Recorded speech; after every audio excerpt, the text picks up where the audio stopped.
funny, I spoke to a lady today. I was at a networking event in Belfast today, and this lady has a high-profile job, and she said to me, I was introduced to her as somebody who's an expert in LinkedIn, and she said to me, I have a LinkedIn advert, but our LinkedIn profile, but I don't really use it. I kind of let her talk to me rather than me talk to her. Yeah. And she said, I don't know if it's a fear thing or what it is. And inside my head, I'm going, yes, it is, because in my workshops, that's really what comes out of people at the end of the day is they're scared of putting something out in front of their peers that makes them look foolish, so they just don't put anything out. Yeah, that's the way our bodies that's the way we're created. That's like I'm a big fan of psychology, as you can guess. Yes. The most primitive part of our brain is the part of the brain that sort of controls our decision making, essentially, and it's also the bit that's connected to all our senses. It's it's called like the reptilian brain, but it's designed to keep us alive, and that's what, as they say, is the decision-making part of your brain. So everything, unless you're aware of that and you go against it, you will naturally avoid loss rather than pursue a gain. So now we're going down a different level. We are, but that's it's kind of, once you get your head around that, you can do a lot with it. So it's like all of my 4 principles I mentioned earlier are all going against fear of loss. So we don't.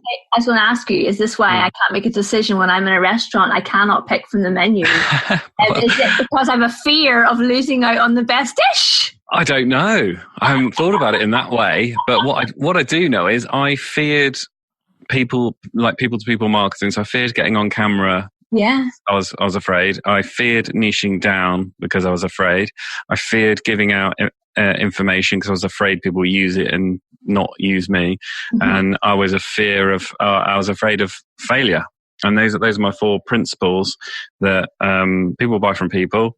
Yes. Everyone loves a specialist. If you give information without expectation, you'll build rapport. So that's giving away all your secrets, like regardless, and not worrying about whether someone's going to use that and do it themselves. Yeah. And failure breeds success. You can only get better if you mess up loads. Oh, I love these. Are these enshrined on a wall somewhere, Alex? They should be. There's more. There's way more of a story about this is my sort of link to Batman as well. Excellent. Bring Batman into the story. Come on. I know. I have to shoehorn him in. But all those things. Well, the journey started, and a lot of that clicked for me watching Batman Begins. So I love that story. But yeah, that is maybe another story for another time. If I want to sort of talk more LinkedIn ads, obviously. Yeah, so let's go back to LinkedIn ads. So you said there's 2 things you can target people on. One of them is their job and one is the location. Yeah, so anything anyone attaches to their profile you can target. So skills, groups, location, sex, age, education. Just not behaviour. Just not behaviour at the moment. Okay. I don't know. I'm not as close to LinkedIn to know whether that's in the works or not. But if I owned LinkedIn, I would 100% be doing that. Although somebody said to me, is it not because Microsoft owns them that they are more cautious about going down that route? Because some people would say that the way Facebook does that is a bit unsavoury. I don't think it's unsavoury. It's making, because you're saying people get annoyed by adverts. You're just tailoring better adverts. There's nothing about people. All our web traffic's tracked anyway. Everyone's got Google Analytics on every website. It's only adding something similar, and Google use Google Analytics to track and do similar things that way. It's just people talk more about Facebook. Google does exactly the same. They all do it. So like I don't know why they wouldn't. I don't know if they know how to, or it's a big job to get. How do you quantify all that and then do it for so many different So Facebook will put a lot of time and effort into it. Yeah. But that's the only problem. But if you get your costs down though, if you're paying sort of like we pay maybe on average, I think it's £13 to get on 1,000 screens. Okay. So 1,000 times your ad will be seen by your ideal customer, if you know who those are. for 13 quid. That's not bad. I mean, I use it a lot for remarketing as well. I was just wanting to, I had some ads paused over the last few months because we were quite busy, and I want to get them back on. Actually, I need to check if my LinkedIn ads are back on, but remarketing is really cheap. So if someone goes onto your website and then back onto LinkedIn, they'll see your ad that way. So no, you don't need any other targeting options than that. Okay, Alex, slow down, because not everybody who's listening will understand this. Oh, okay, right, okay. Right. So remarketing. If I go to your website and then I go back to LinkedIn, you would target me because you have. So is it like the Facebook pixel? Is there something? Yeah, exactly. Yeah. So it's a LinkedIn bit of code. Okay. In pretty much every platform you can do that on. So within, you can set a window of like 28 days. Yeah. I get 99% of my business off a remarketing ad. So if you run an agency or any kind of service business, because going back to people buy from people, it's all about building rapport.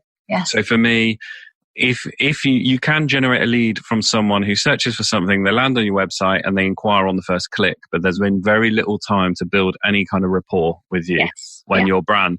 So remarketing is great. So not trying to sell too hard on the first visit, and then not even trying to sell too hard on remarketing, just giving advice, giving value. You just build up a load of loyalty, trust. That's why we do things like the events and the podcast. We've got so much content just to prove, without saying I'm an expert in this, I'm proving it with my content, and then I use that as my sort of remarketing ads.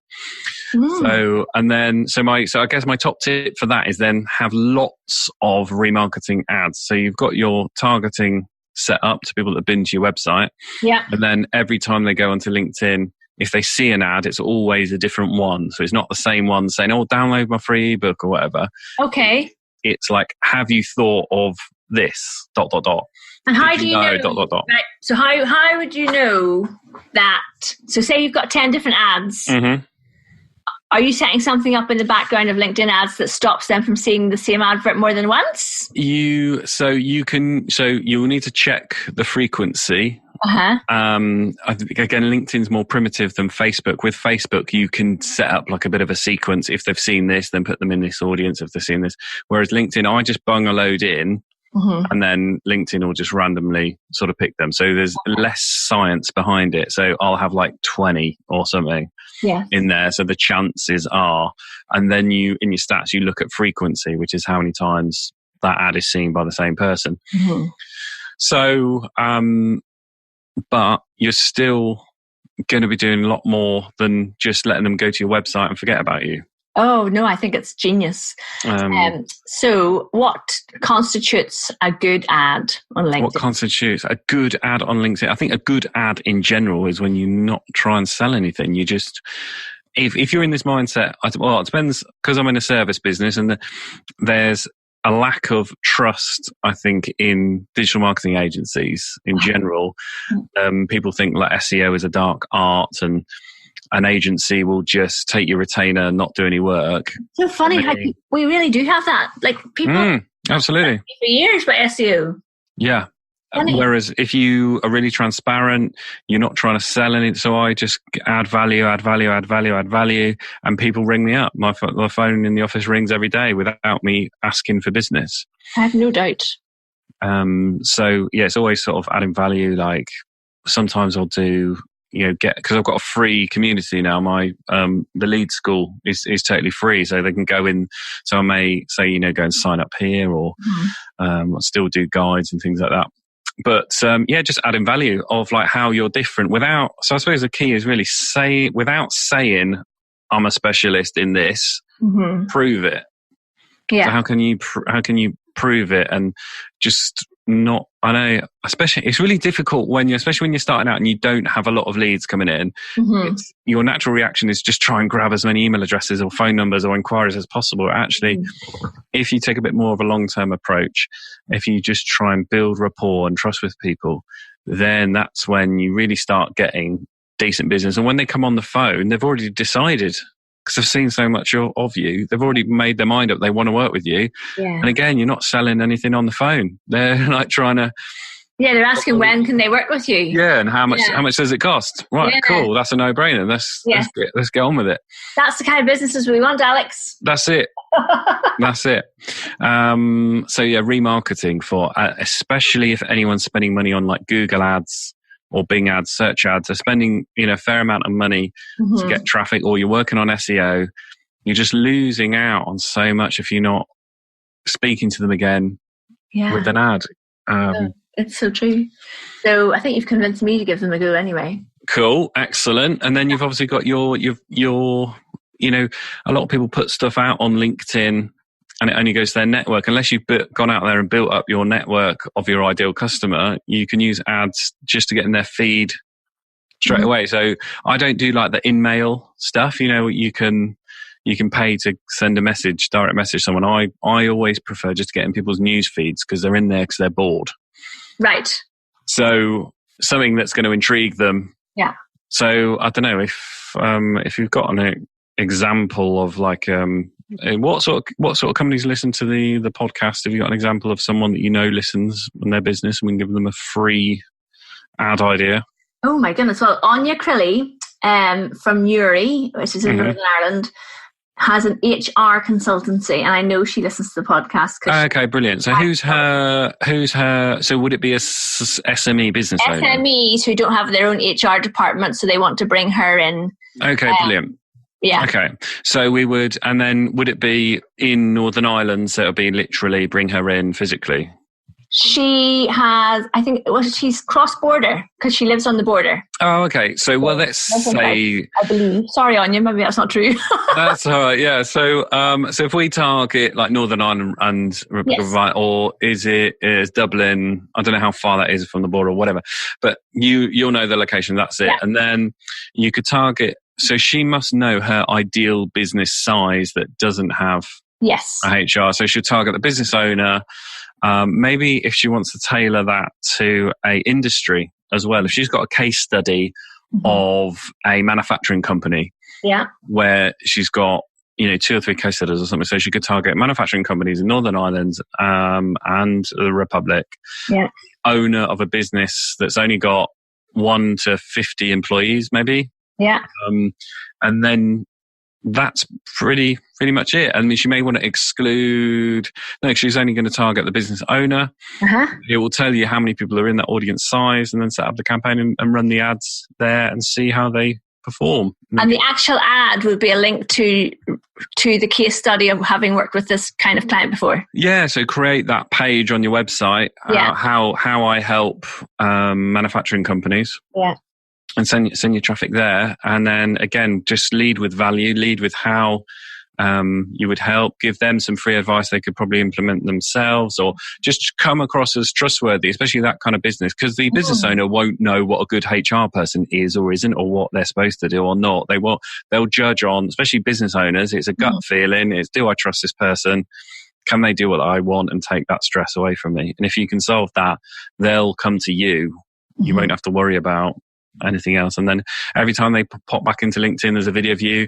Oh, if you're in this situation, blah, blah, blah, blah. You're just constantly trying to help them. And then they'll eventually just pick up the phone, and they already know you. They've already seen you on video. They already know what you sound like.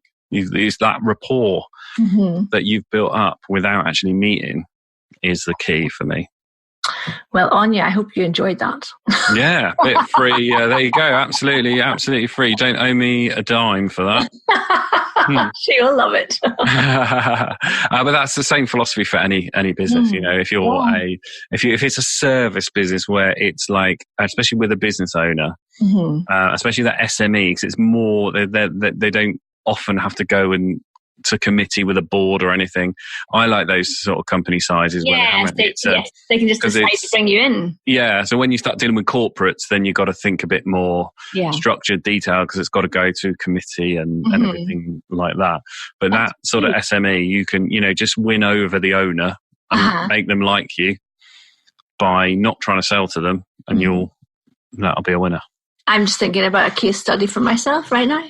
There you go. There you go. That's it. That's it.